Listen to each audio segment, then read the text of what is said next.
কেমন আছো তোমরা সবাই?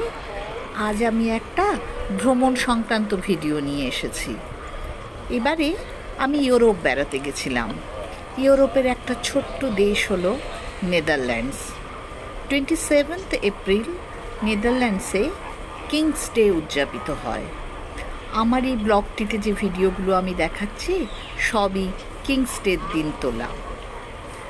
এই দিন নেদারল্যান্ডসের লোকেরা, ডাচ লোকেরা সব অরেঞ্জ কালারের ড্রেস পরে, অরেঞ্জ টুপি পরে, অরেঞ্জ সানগ্লাস পরে, খুব সুন্দর লাগে দেখতে। সবাই খুব আনন্দ করে, গান করে, খাওয়া দাওয়া করে, নাচ করে। আমার ভীষণ ভালো লেগেছে। তোমরাও যদি ইউরোপ বেড়াতে যাও তাহলে কিন্তু 27 এপ্রিলটা মাথায় রাখবে। ওই দিন তোমরাও নেদারল্যান্ডস ঘুরে আসতে পারো। 27 এপ্রিল